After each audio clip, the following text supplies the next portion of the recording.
This is Headline News Late Watch with Kisa Daniels. Thanks for joining us. Our top story: the death of Oscar-winning actor Sir Alec Guiness. A hospital spokesman in Midhurst, England, says the British actor died Saturday night of undisclosed causes. One of Guinness's best-known roles is of Obi-Wan Kenobi in Star Wars.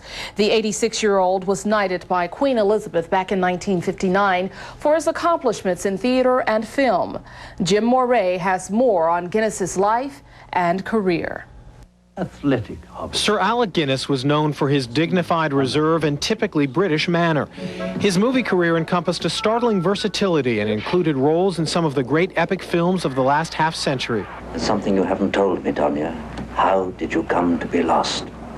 I can't remember. I don't believe that. You must remember something. No.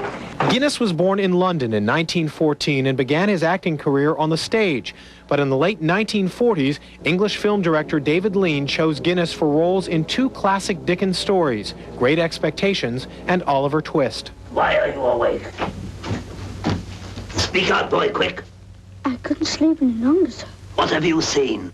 The artistic association between the actor and Lean spanned 4 decades and resulted in notable roles in A Passage to India, Dr. Zhivago, and Lean's masterpiece, Lawrence of Arabia. My father made this war upon the Turks. My father, Mr. Lawrence, not the English. But my father is old. And I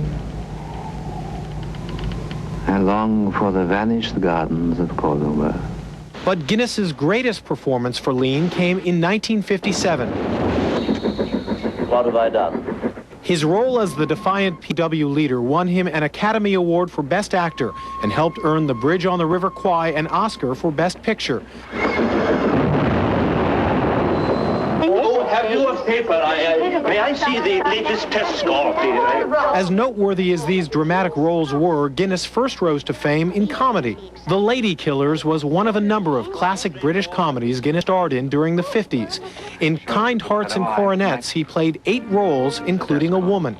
The Force will be with you. But to baby boomers and their children, Guinness may best be remembered as the wise Jedi Master who guided Luke Skywalker to victory over the evil Empire in the Star Wars trilogy. Obi-Wan Kenobi. Obi-Wan.